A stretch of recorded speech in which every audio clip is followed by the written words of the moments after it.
Hi everybody, thanks for joining me for another video blog. Hope you're having a great week. You know how much I love talking about stress because I'm actually becoming a stress coach. Crazy that I pick a profession that loves to help people who are dealing with high stress and not coping well. And the reason I love helping people to handle stress better is that I dedicated like 3+ years researching, studying the physiology of stress, the psychology of stress, the mindset or perception of stress.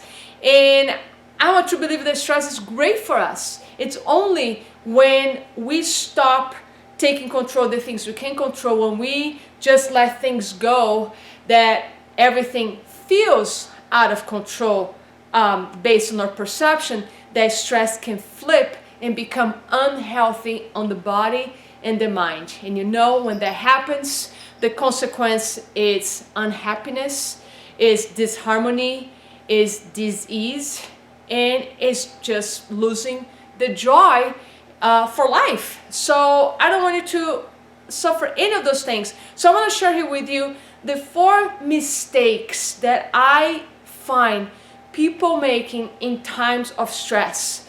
And what happens when you make one or more of these mistakes in times of stress, you actually subconsciously choosing to make your stress even worse, harder on you. And what I mean by that is when you make these mistakes during times of stress, you're compromising your clarity, meaning your ability to actually find the solutions to resolve that dilemma, that issue or challenge.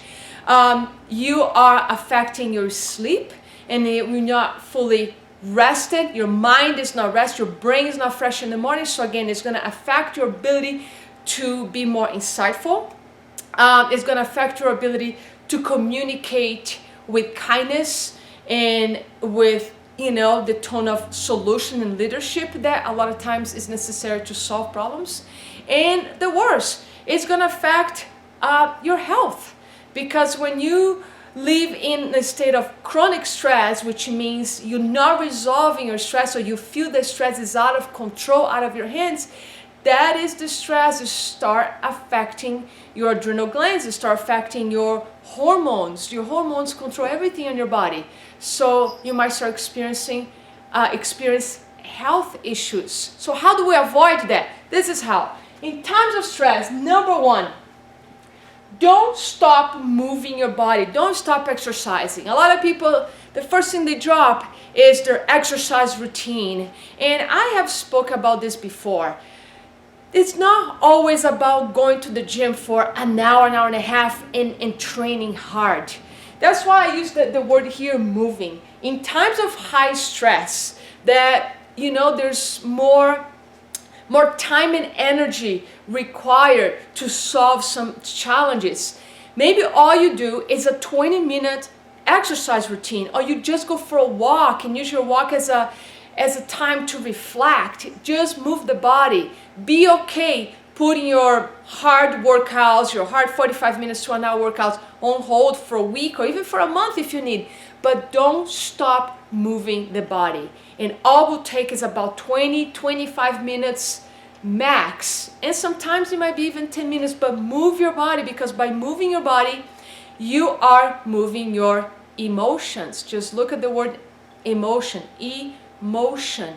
You can move. You can get out of this state of fear that sometimes can make or stress way worse. You can get out of that state of anxiety. So move the body, because you can send more oxygen, more nutrition to your brain, and it's going to help you to be more creative, more insightful, and have more energy to handle with the challenges. So keep moving. Number 2, isolate yourself, or isolate your problems, like you make your problems just yours, like you're the only one dealing with those problems. I see a lot of people in times of high stress. I see my friends doing that. I see sometimes my clients. They isolate themselves, and this isolation actually in the long term is what can lead to depression.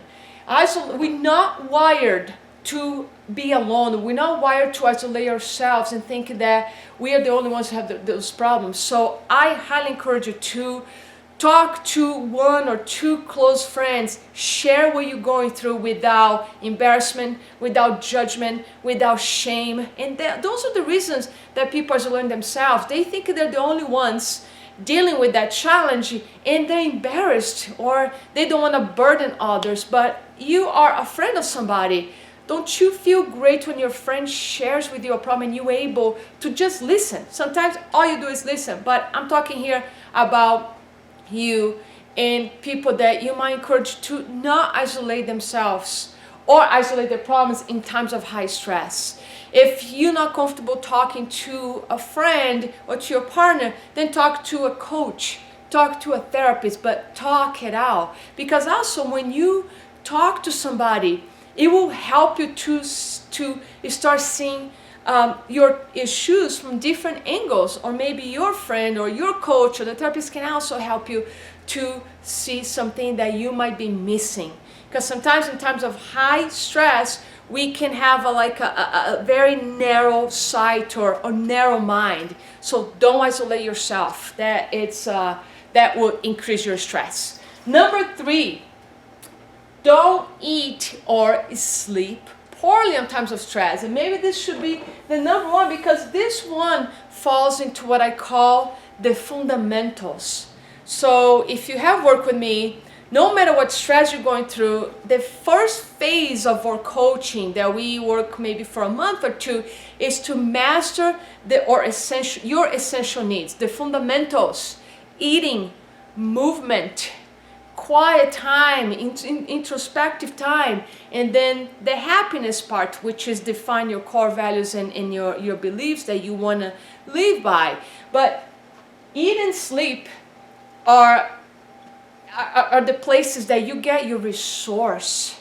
Remember, you never run out of resources unless you start compromising how you eat and how you sleep, because that's how you're going to draw your energy. When your mental state it's working so hard solving problems, you have to rely a little more maybe on the physical energy system. So eat good food, hydrate, and don't compromise your sleep thinking that you can solve the problem better if you sacrifice 2-3 hours of sleep. It's actually going to make worse. It's going to create brain fog, brain or mind clutter, I call, feelings of overwhelm, increase your fear because you're going to be in a state of depletion, and it's going to tax your adrenal glands more because you're not restoring, leaving you more prone for colds and flus and other inflammatory diseases. So don't compromise your eat or sleep. Number 4, don't stop your meditation or your times of stillness. So I would say the first thing that suffers when people get very busy, or the number 1 reason they say I don't meditate, is because I don't have the time. We all have the time. It's all about priorities. And this is when I love to use the quote, less is more. Solving a challenge in life is not about spending endless numbers of hours thinking about the problem, how you're going to resolve. Sometimes it's all about walking away from the problem and sitting meditation from 15, 20 minutes or even 30 minutes, or go walking in the woods, walking to a park. You can use walking as meditation, and that's also considered times of stillness where you just walk away from your problem and let your mind and body rest, take a break, and you might have incredible insights that you wouldn't have if you were keeping yourself so busy. So if you in times of stress, either money, business, career, relationships, it's super important for you to take the time to meditate, to take the time to journal, communicate with yourself.